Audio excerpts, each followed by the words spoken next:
and the sad time has come. It's time to take Christmas down. But the good news is, it's not hard to do like it has been in years gone by. You've got your new Tree Time Christmas tree and you're wondering, how do I take it down? How do I store it properly? Well, the first thing that we think you should do is check your tree for any burnt out lights. What I do when I'm putting my tree up and taking it down is I just keep some spare bulbs in my pocket, and as I go, I'm looking for any bulbs that are out and I replace them. I have taken a quick look at this tree, and I do know that we're already taking care of all the lights are strong and solid on this tree, so I'm just going to go ahead and show you how to take it down and get it stored for the upcoming summer season.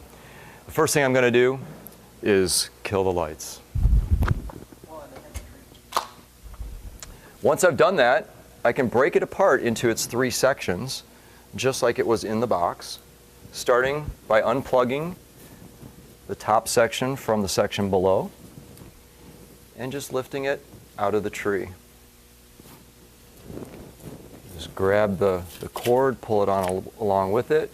And I'm actually going to take this section, just put it to the side, because I like to end with this section in the top of my storage bag. Now what we recommend is that you don't put this tree back in the box. Instead, you put it into something that's bigger than your box was. That way you don't have to crush all of the work and undo what you did to make this tree beautiful in the first place. I still have a lot of fluff, a lot of openness to this tree, and to keep myself from having to redo that work next year, I'm going to put it into actually our most popular product. It's this rolling tree bag. So I'm just going to open it up. It has a big open space. And I'm actually going to start with the next section on the tree. And you just kind of spin it and get a feel for where it breaks, one to the next.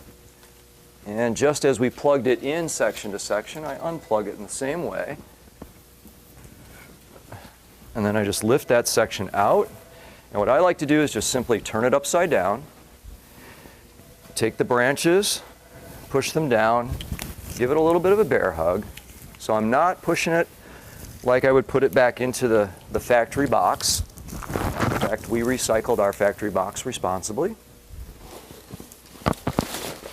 And then I just take this section and I lay it into the base of this tree bag.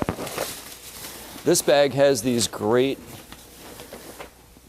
outside cinch straps that allow you to tie everything together.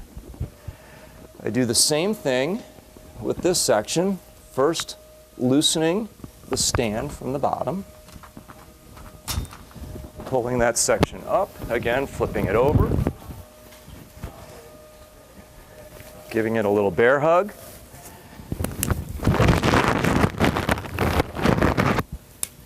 and placing it down into the tree, or into the tree bag.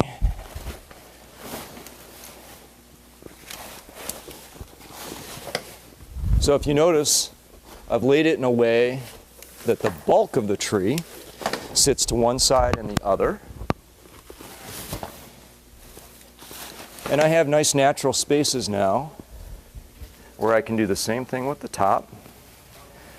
Give it a little bit of a hug.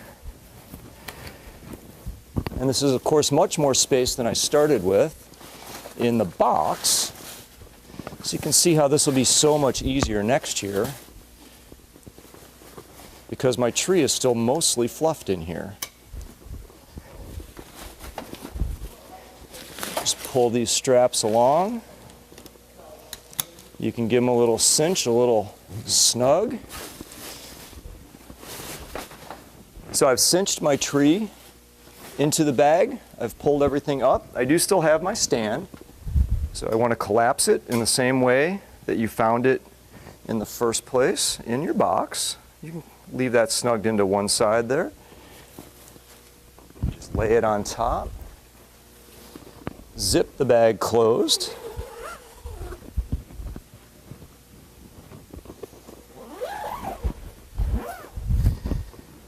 And in just a few minutes, I've taken that full upright fluff tree, completely disassembled it, and got it ready to store. And with this great bag, you can tie everything together, handles up, and just like walking through the airport, you're done.